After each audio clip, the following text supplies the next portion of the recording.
Guduan. Ayaw pinto para maluto. Darn. Hey! Alright! Sige, panik-panik.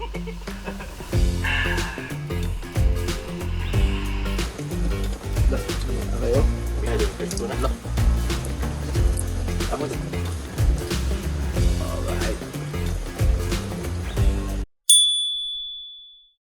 Let's go mga kasikop, another spear fishing adventure na naman tayo ngayon. At maaga pa lang nakapag-prepare na tayo para pag medyo madilim na, diretso na tayo sa dagat. Ito yung hobby natin pag wala tayong duty. Minsan naglalaro tayo ng basketball o itong spear fishing.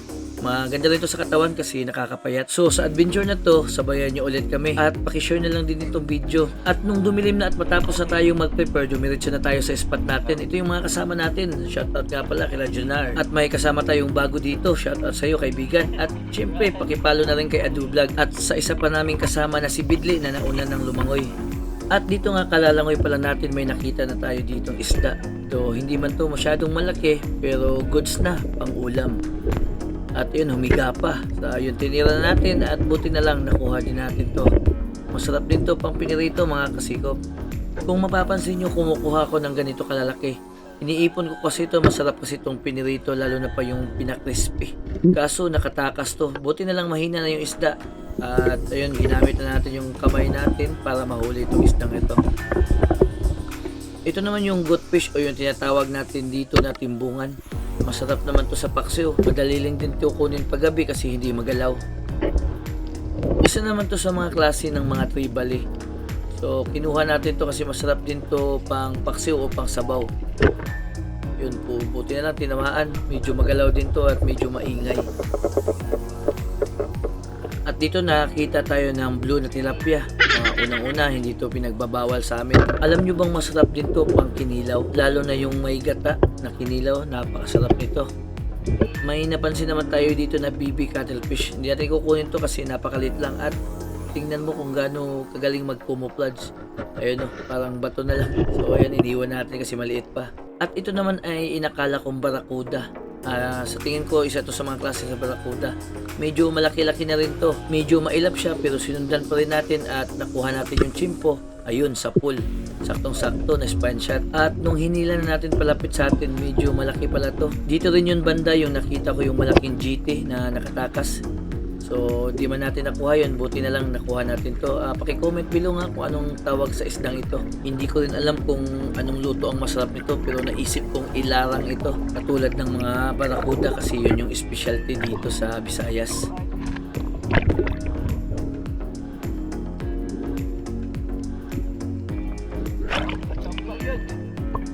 Sa amin naman ay tinatawag tong lambay. Medyo malaki na kaya kinuha natin. Pinapana ko talaga pag ganito kasi takot akong masipit nito. Wala na rin tayong ibang nakita kaya itong danggit kinuha na natin.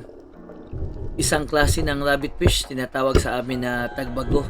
Napakasarap pa naman nito kung sasabawan. O sa paksiw madalas din ang luto nito. Nakakita pa tayo dito ng napakalaking pawikan. Hindi ko lang alam kung natutulog ba to pero di natin nilapitan. Ito naman yung tinatawag sa amin na tagutungan. So plano ko sana tong kunin kaso hindi pa ganun kalaki. Para lang din tong butiti na pag hinawakan mo mag-i-expand yung katawan niya. Pero itong sumunod na tagutungan hindi na natin pinalampas. Napakalaki kasi nito. Kaya kinuha na natin. At huwag kayong mag-alala, hindi ito nakakalason. Ang sarap kaya nitong gataan, lalo na yung atay niya, napakasarap kainin. Yung butiti, yun yung nakakatakot, yung walang tinik. Pero ito, huwag kayong mag-alala, hindi ito nakakalason. At nung pauwi na tayo, nakita ulit tayo dito ng isang danggit. Naka-camouflage din. Kinuha na rin natin, pagdagdag sa mga kuha natin ngayong gabi. At nung pauwi na tayo, napansin natin itong parrotfish. Ayun na nga, tinira natin kaso nagmintis. Hindi ko kasi naayos yung shooting line niya sa pagmamadali. Ayun, sumabit sa kamay ko. At nagmadali tayo mag-reload kasi napansin natin kung saan tumakbo yung rabbit fish o yung kitong. At ayun na nga, sinundan natin. Andito lang sa may bato. So ayun na, tinira na natin.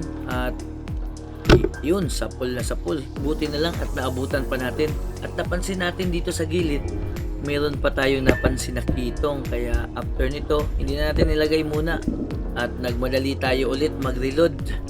Sayang nga hindi yung pick load ang nadala ko kasi napansin natin na malapit-lapit lang yung mga kitong dito. Pero nagmadali tayong mag-reload at ito, nilapitan natin. Napansin din natin na nagtatago, ayun, at hindi pa gumagalaw. Ayun, sa pole. So hindi man ito ganito kalaki, at least goods pa rin. At nung nag-ilaw-ilaw pa tayo dito sa may gilid, napansin na naman natin yung isang kito ngayon, kung mapapansin nyo. So nag-reload ulit tayo at nilapitan natin. At ito na nga, dinahan-dahan na nating lapitan upang hindi tumakbo. So ayun, yun, kita nyo naman, tinira natin, ayun, sa pole. Kaso ito yung pagkakamali ko, pagkahugot ko hindi pala bumukas yung flapper, sayang, nakatakas. Sinundan natin, hinanap natin kung saan tumakbo. At dito sa may bato, napansin natin, yun ang hinahanap natin. So nagmadali na naman tayong mag-reload. Kahit yung mga isda natin ay nandito lang. Kaso pagbalik natin, sayang, walang-wala na. At sinubukan ko pa itong hanapin, pero wala na talaga at hindi na nagpakita. At dito sa unahan, nakakita tayo ng malaking sea urchins. Dadalhin ko sana kaso nakalimutan ko, wala pala akong lagayan. At nung hindi pa tayo nakakalayo, nakakita na naman tayo dito ng isang rabbit fish o kitong, ayun. Kaso hindi ganun kalaki. At least nadagdagan yung ating kuha bago tayo umakyat. Kasi magluluto kami ngayong gabi. Ika nga, catch and cook ang tirada. At ito na nga yung ating kuha ngayong gabi. Hindi man ganun karami, pero at least nabiyayaan pa rin tayo. At dahil magluluto kami, nilinis muna namin yung aming mga kuha. At yung iba, iuuwi namin para sa aming mga pamilya. Pero biglang lumakas yung ulan, kaya takot kaming mabasa. Andito kami sa maliit na kubo. Kaso butas-butas. Pero okay lang yan. Kasi nga daw mas masaya yung ganitong adventure. Katulad nito, isang moment na hindi mo makakalimutan na na-experience mo.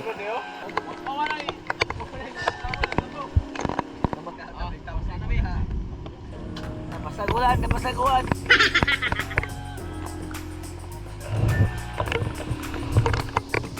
Udos! Na, pay dun. Kalang, sabaw eh. Lang, Kalang.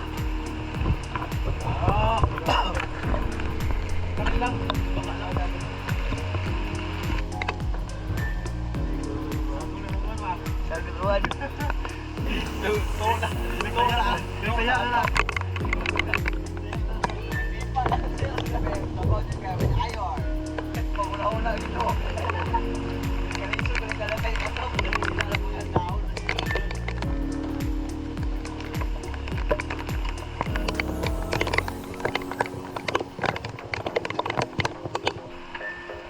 Ayaw kinto para maluto. Magic.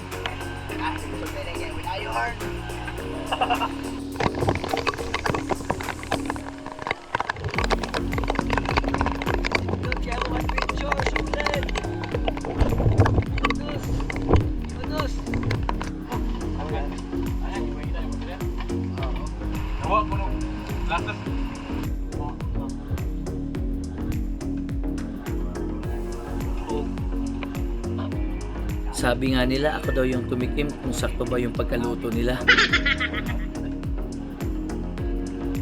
Alright!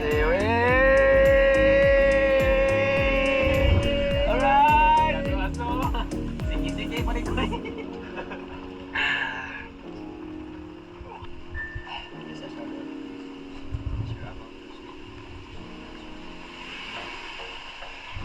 Let's go!